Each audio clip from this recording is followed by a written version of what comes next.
97 Zen Gen podcast. I have a special episode today. It is an honor to have these two sitting right across from me. And on the anniversary, I think, of one of the greatest men, spiritual men, and medicinal men that we've ever seen. And I'm honored again. I'm privileged to have them here. And I just want to welcome Isaiah and Kelly to our show. What's going on, guys? Good afternoon. Thank you for having us. Thank you so much for being here. I think we said this off camera, like I said before, but this was definitely, I think, manifested and destined. And I know today is a very hard day for you guys. So emotionally, I'm sure it's still fresh for you. But when this date comes, I mean, how are you feeling? What are your thoughts? And overall, just what's the feeling? This is a very special day for me, my family. We lost a great pioneer, a healer, a father, my grandfather, just a person that was courageous, magnificent, and just someone who changed many lives. Mm-hmm. Alfredo Bowman was an amazing man that was a rebel and stood for all of us and wanted us to be healthy as people, mm-hmm. and set the bar and raised the bar for healing and health. So today is a very special day, not just for me, for his fans, the people that love him. People across the nation love my grandfather. Mm-hmm. And shout out to the clients. They've been wonderful in supporting our family. It's a bond that is unbroken because we've all been sick.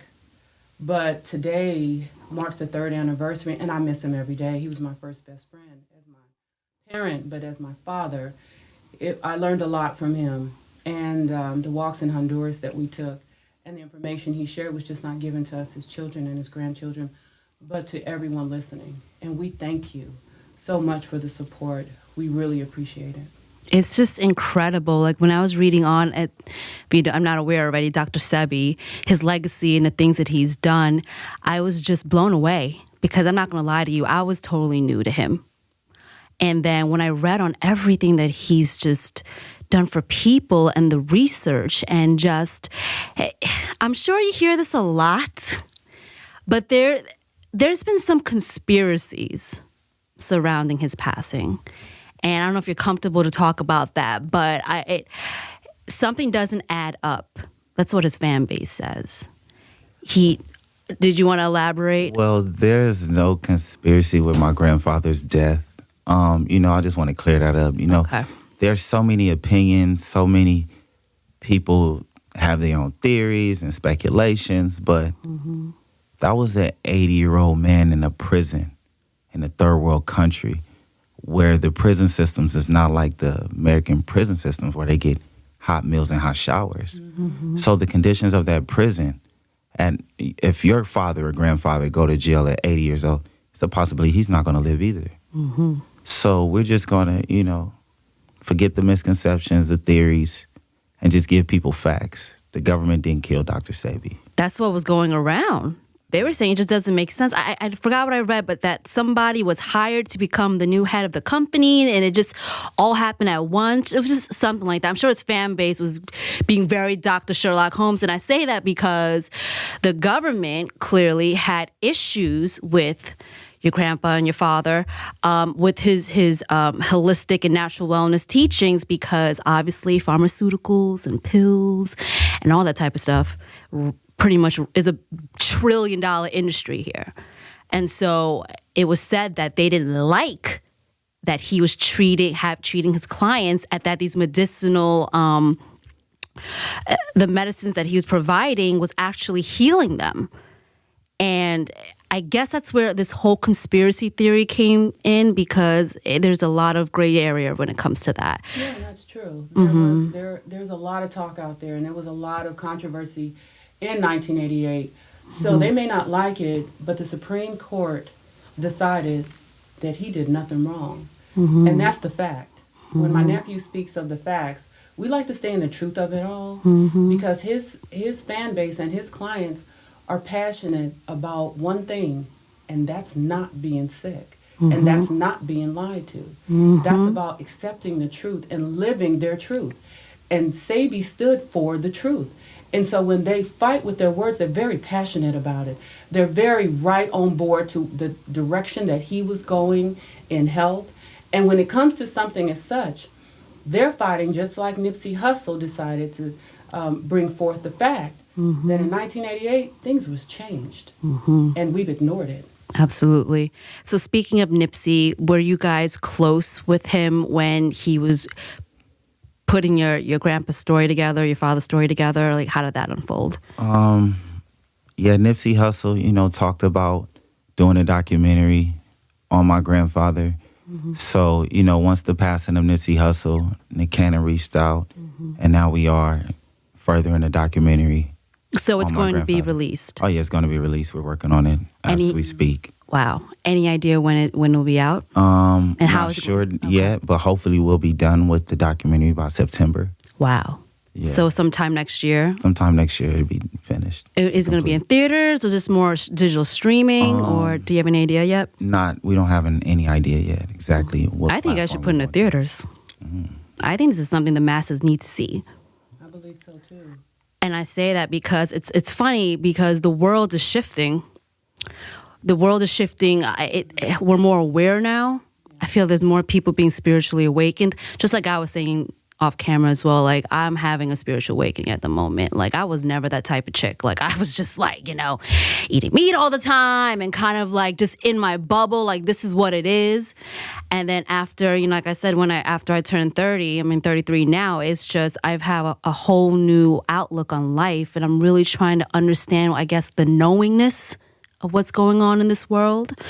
And believe it or not, a lot of that knowingness comes from the food you intake, the things you put into your bodies.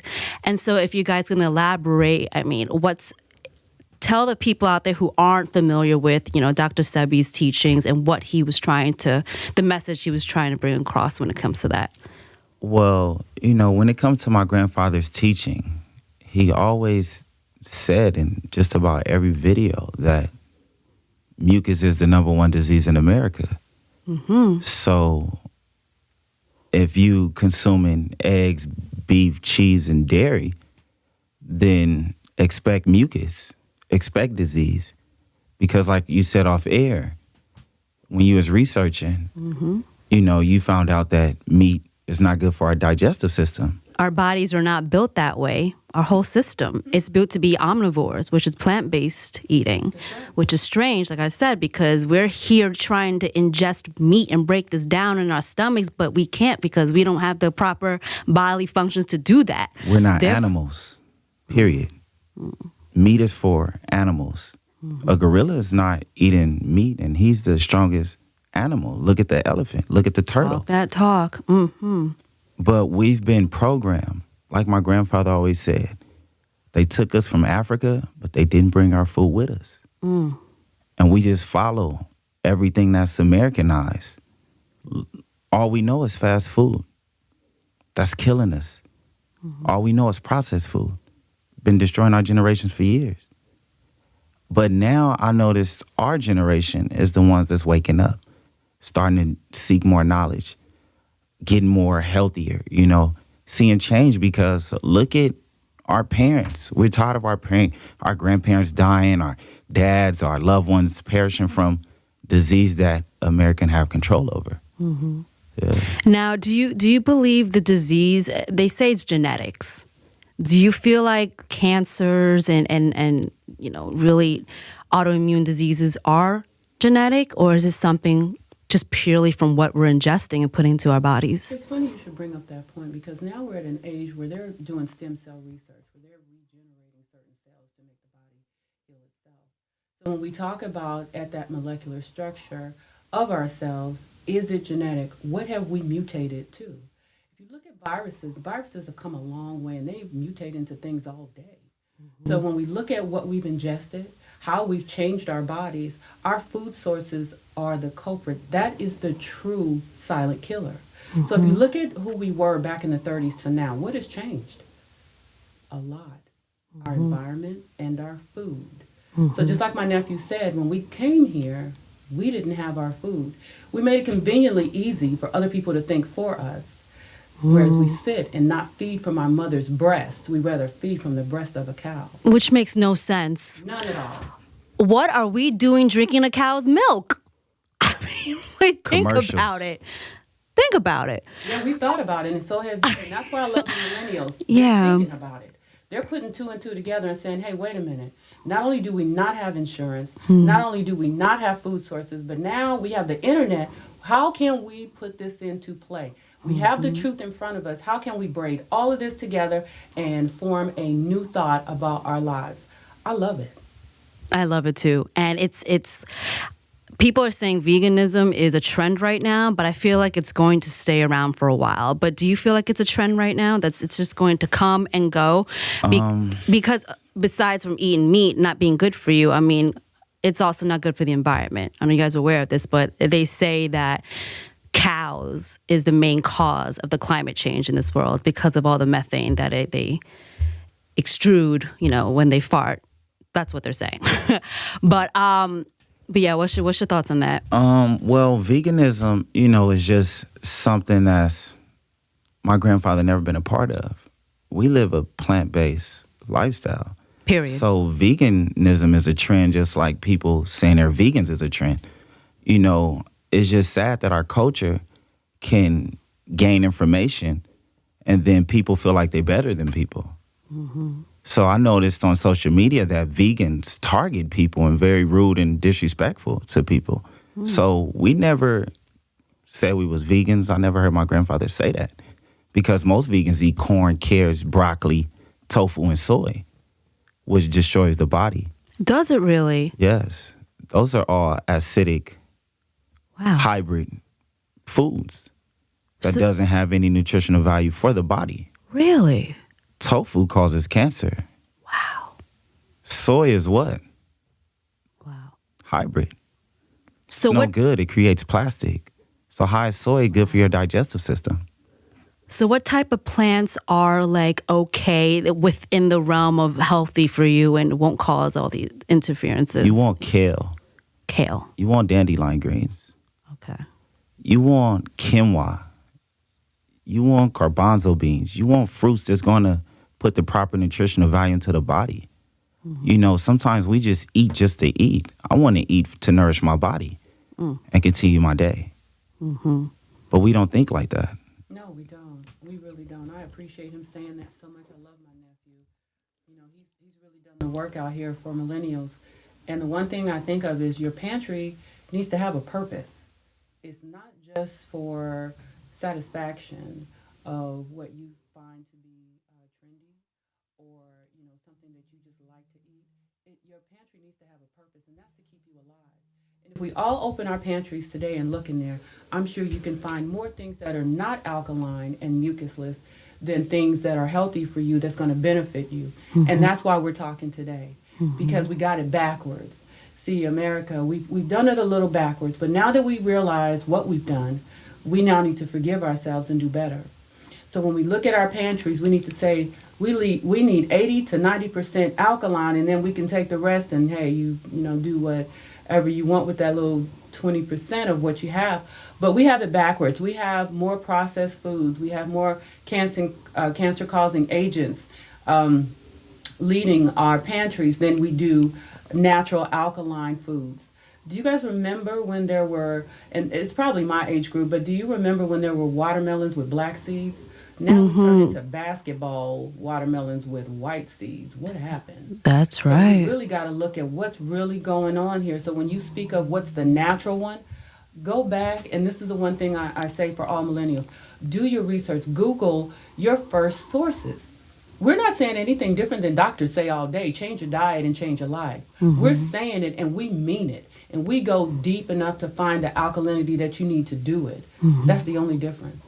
I think it's hard for millennials out there because obviously our audience is really millennials. It's just trying to get into that the thought process of no longer having meat in your diet because it's the only thing there that's offered to us.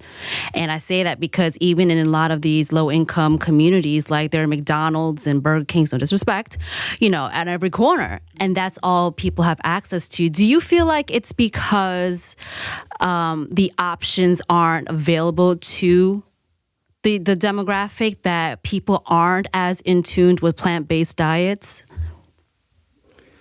Well, like we was talking about off air, we're the ones that's creating change. I noticed in my generation, it's more people going plant-based than my auntie's generation. Mm-hmm. So if we're the shifters, we have to continue to lead by example. Mm-hmm. We have to continue to put in the proper fruits and vegetables. Mm-hmm. So when you go to the website, go to dietaryresolutions.com or Sebis Daughters.com, then you'll get the proper information that you need on the websites. And you can follow our platforms. Go to @Sebis Daughters, and you can follow @Dietary Resolutions, because we have informative information going out every day. Mm-hmm.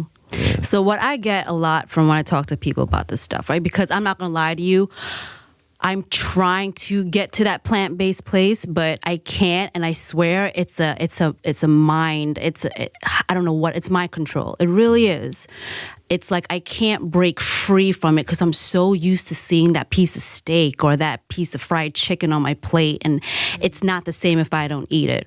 And I think it's because I always said this. I know it sounds kind of crazy, but if the world just wiped out meat from everyone's supermarkets and restaurants and forced us to eat plant-based foods, I think would be a very, very happier place. Because not only does... Huh? Well, yeah. People will go out trying to kill cows on their own. Yeah, that's why it's crazy. But I feel like people have to be forced into it to really understand how beneficial plant-based diets are. But I'm glad there's people like you guys out there to really move the message. And I go back to saying that too. Also, people I've spoken to said, well, you don't get the same nutrients that you do if you were just eating plants. You got to take all these vitamins with it because your body's not sufficient enough. So can you talk a little bit about, I guess, the benefits from having a plant-based diet versus including meat in your diet? One thing that's important is that we look at the sources that we have as plant-based. Mm-hmm. And that's why this kind of education and this kind of talk is great. Because when you look at one thing that me and my nephew talk about is the Irish moss. It carries 92 out of 102 minerals that the body needs. So that's number one. Mm. Number two, there is other protein sources that we don't upplay. And if we call beans the new superfood today, everybody would go get it as a protein. But that's why we have to dig a little deeper to find out what these individual sources are. But they're here, and they've been here. And there's no real big secret that we're telling. Because whereas you say they don't have as much minerals, so let's talk about the meat right now. Let's talk about how much protein it gives you, to how much cancer it gives you, to how much inflammation it gives you, to how much acid it gives you. But it does give you protein. So let's weigh it out. Mm-hmm. Do you want the protein or do you want the cancer? Because it's still a cancer-causing agent and it's inflammatory. So it may have protein, but let's get the best source with the least amount of problem. So you want that mucusless diet. So it's okay to understand that this is where we are because we are the sum of our experiences. However, that doesn't mean we have to stay there. Mm-hmm. So that's one thing that's important, is knowing that, hey, yeah, I know that these things taste good and I know that they have some form of protein, but what's the percentage compared to a plant-based diet? Mm-hmm. So we really want to look at that and say, okay, today we can start with one thing at a time. Because we don't need to overwhelm people and think, okay, run out and throw everything away. Because education first is the key. So let's keep having these conversations. And even if you just had water today, spring water, alkaline water, you're doing great for your body.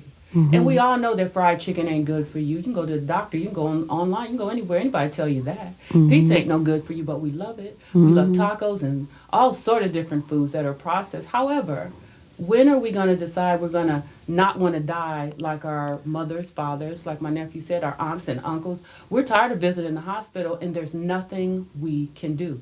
that's what we're left with? Not at all. There is something you can do. And if you're hearing my voice right now, you can decide today that there is something you can do, because to say there is nothing we can do means that what God put here was a lie. And I refuse to believe that. But you said something that sparked me. You said protein. I ask people every day, what is protein? That's the argument I always hear from people, meat eaters. Like, well, the protein, there's more protein. You don't want protein. A protein is a white substance that's still man-made, that was manufactured in a laboratory. Wow. The body needs minerals. There you go. The body needs sea moss. The body needs 92 of 102 minerals. That protein not going to put the minerals, it can't override the minerals that the sea moss is going to give you. Wow. The sea moss provides you with zinc, calcium, A complex, B complex, help your digestive system, help the skin, lower blood pressure, get rid of asthma, and help bring the body back to its natural essence. That beef can't do that. That protein from GMC can't do it either. Yeah. That's interesting. So where did all this come from? Like, just our mindsets that we need all these nutrients, so to speak, in our bodies, when really it's just goes down really to just plants and eating like herbivores. It really is. We've been brainwashed, it almost feels like. Don't you think so? In a sense, it's really crazy when I think about it. Yeah, for sure. I mean, we've been programmed for generations and generations. So yes, we do live a systematic lifestyle. You know, we think eating under a heat lamp is okay. Eating under a heat lamp is not okay. You go to 7-Eleven and get GMO food every day. You get food-like products and think you're eating healthy. You'll eat a Snicker and say, I'm full today. We have to do better as people. See, that's why it's important to take herbs, eat on a plant-based lifestyle. You have to take sea moss. That's why it's important to go to our platforms. Go to Sebis Daughter, go to Add Dietary Resolutions, and let's get you guys healthy. That's right. And not only just to be healthy, but also to elevate yourself and if you're into the spiritualism, elevate your frequency, which is another term for just making yourself just be the best that you can and get to that level. Because a lot of people that I know who went from eating meat to becoming vegans and adopting that lifestyle, they said they have a whole new outlook in life. Yeah, because how can you call yourself righteous when your diet is unholy? Now I feel like that was a shot to me because I'm that type of person. Like, I'm mad at myself. Like, I'm out here preaching all the spiritualism, but yet I'm still eating meat. But I swear I'm trying. I am trying my best to get away from that. It's just, I don't know what's vegan, what's not vegan. You know, you go in the supermarket. Honestly, I don't think whatever people claim is vegan is even vegan. I buy organic, but that's not even really organic. I'm sure it's not. So I feel like the only real food that you'll ever get is if you make it yourself, if you plant it yourself. But even that, who knows if the soil is even, GMO free, you know what I mean? Or the water. So it's kind of hard. Like, we've really been built into this system where we've just been completely mind controlled. And now our bodies are taking a toll because of it. Well, the one thing you can do is once you take away that poison and that carcinogen, you're right, you do think clearer. You start to, even with people who say, well, fasting is not needed. Actually, it is. When the body is sick, doesn't it pull away from food so it can do its job?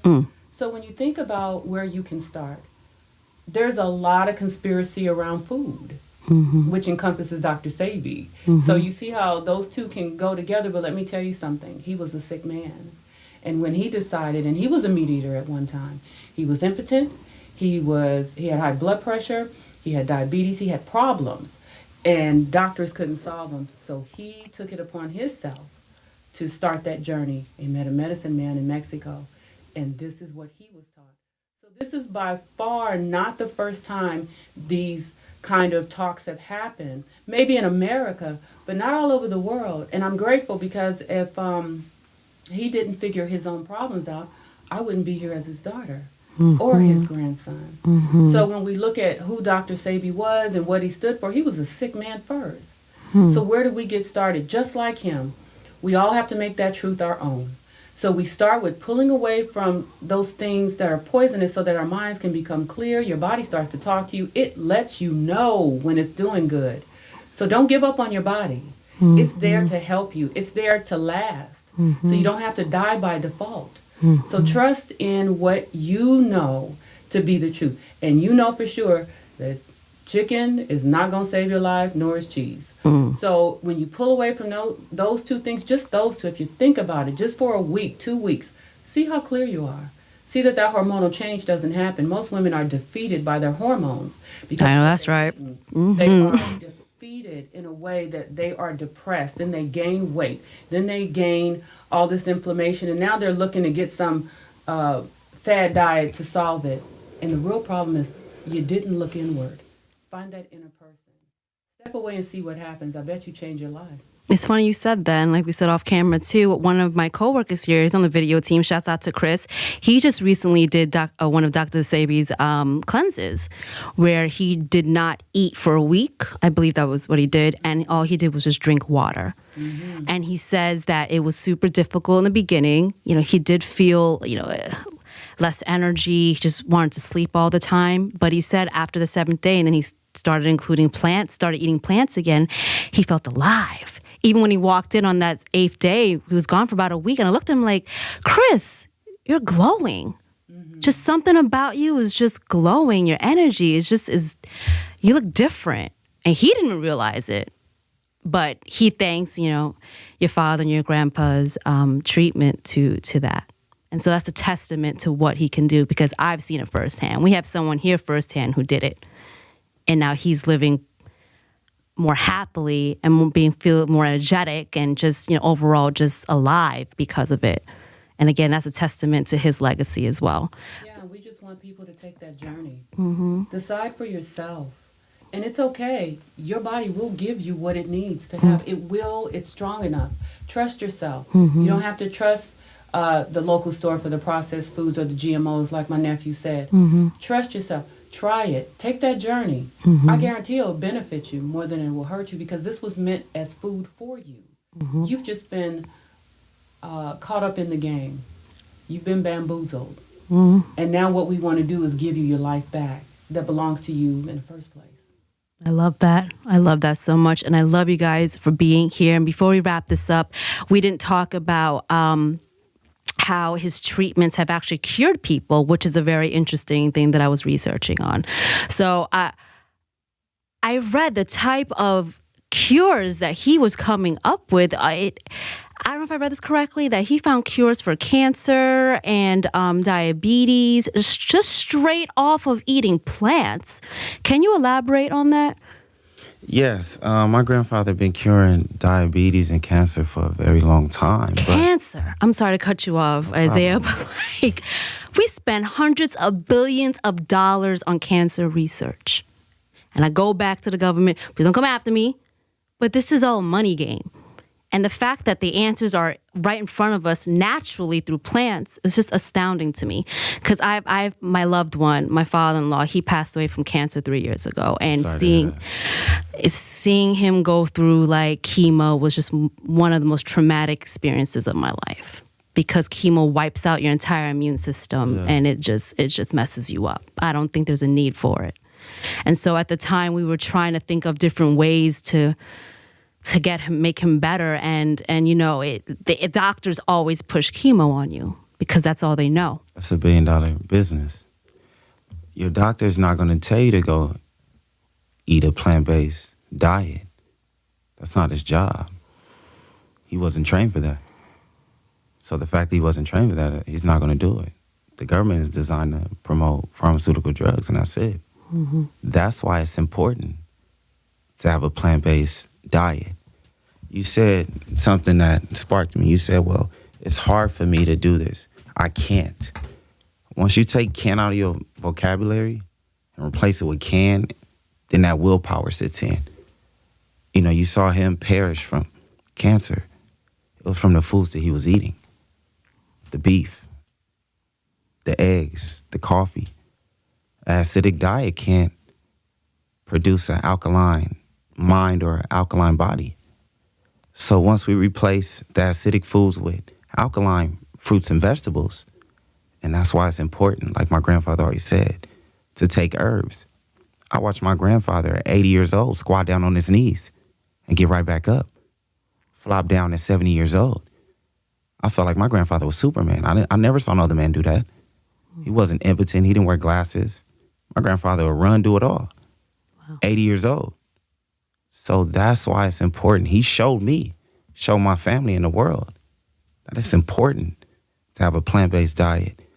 And it's important to take sea moss and take herbs because you get the best quality of life. Mm-hmm. Yeah. So going in terms of the diseases and things that he's cured, I mean, do you guys know his thought process of how he got there? Was he like in a lab just like conjuring things up? Like how did he come across these things, these answers? Like Monty said, he was sick. So once he healed himself, he felt like he wanted to help the nation. It wasn't hard. It was a program back then. He wanted to change the narrative.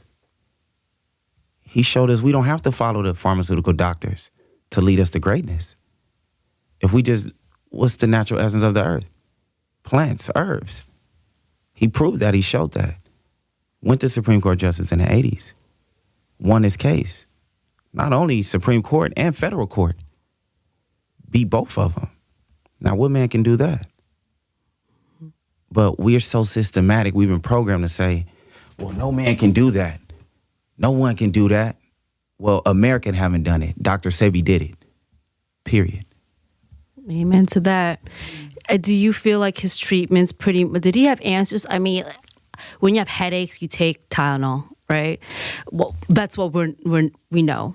You know, when you're not feeling well, you take, penicillin if your stomach hurts, or you know what I mean? There's just many different things. Can plants be the answers to all of that? All the troubles you're going through, your bodily issues, all that. If you have a headache, that's a warning sign that something's going wrong. Mm-hmm. And most of us will take a pill for it to stop the headache, but we never really dealt with the issue. So we're going to get back to the point here. Mm-hmm. It is your diet that needs to change, not you need to go to the pharmacy and find a chemical to find change. You need to deal with the original problem.